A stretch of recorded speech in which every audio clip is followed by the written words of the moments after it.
ಮಾತಾಡಿದ್ದಾರೆ. ನಾವು ಬಿಟ್ಟು ಕೊಡೋದಿಲ್ಲ, ಇದನ್ನು ಮಾಡ್ತೀವಿ, ನಮ್ಮ ಕೈಯಲ್ಲಿ ಉಳಿಸ್ಕೊಳ್ತೀವಿ, ಇದು ನಮ್ಮ ಜವಾಬ್ದಾರಿ ಅನ್ನುವಂಥ ಮಾತು. ಅಂದರೆ ಇವೆಲ್ಲ ಮಾತುಗಳು ನೋಡಿದಾಗ ಇನ್ನೂ ಇದು ಕದನ ಮುಗಿದಿಲ್ಲ.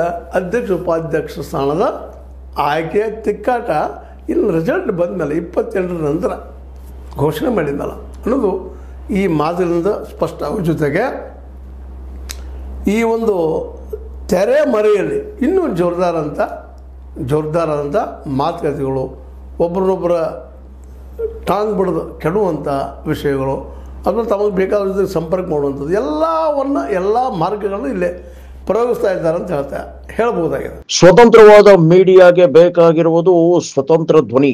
ಆ ಸ್ವತಂತ್ರ ಧ್ವನಿ ಉಳಿಸಲು ನೀವು ಮಾಡಬೇಕಾದದ್ದು ಇಷ್ಟೇ. ಅದೇನಪ್ಪಾ ಅಂತಂತಂದ್ರೆ ನಿಮ್ಮ ಕೈಲಾದಷ್ಟು ಸಹಾಯ ಈ ಚಾನಲ್ಗೆ ಮಾಡಿ ಹಾಗೂ ನಿಮ್ಮ ಧ್ವನಿಯನ್ನು ಕಾಪಾಡಿಕೊಳ್ಳಿ. ಯಾಕಪ್ಪ ಅಂತಂದ್ರೆ ಎರಡು ಕಡೆ ಇದ್ದಂಥವ್ರು, ಧನಬಲ ಇದ್ದವರು, ತೋಳ್ಬಲ ಇದ್ದವರು, ಜೊತೆಗೆ ಜನಬಲನೂ ಅದರಿಂದಾಗೆ ಸಹಜವಾಗಿ ಬಂದಂಥದ್ದು.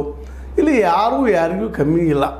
ಇದರಲ್ಲಿ ಆರ್ಥಿಕವಾಗಿ ನಮ್ಮ ಜಾರಕಿಹೊಳಿ ಸಹೋದರರು ಬಲಿಷ್ಠರು ಅಂತ ನೆನಪದಲ್ಲಿ ಹೇಳ್ಕೊಂಡ್ರು.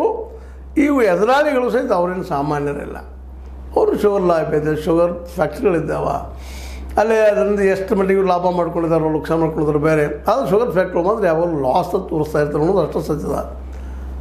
ಹೀಗಾಗಿ ಎಲ್ಲ ನಡೆಯಲ್ಲ. ಮತ್ತು ಇದ್ರ ಜೊತೆಗೆ ಇಲ್ಲಿ ಲಿಂಗಾಯತರ ಪರ ಇದ್ದಂಥ ವ್ಯಕ್ತಿಗಳು ಲಿಂಗಾಯತರನ್ನು ನಾವು ಅಧ್ಯಕ್ಷ ಮಾಡ್ತೀವಿ ಬಾಲಚಂದ್ರ ಜಾರಕಿಹೊಳಿ ಹೇಳಿದರು.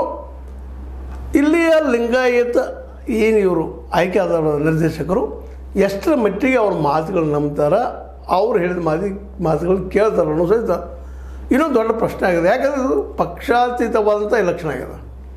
ಹೌದು ಪ್ರಭು, ಇವರು ನಮ್ಮ ಪಕ್ಷದ ಆಯ್ಕೆ ಆಗಿದ್ದಾರೆ, ಇವರೇನಾದರೂ ಇಲ್ಲಿ ಜಗದ ಹೊಂಟ್ರೆ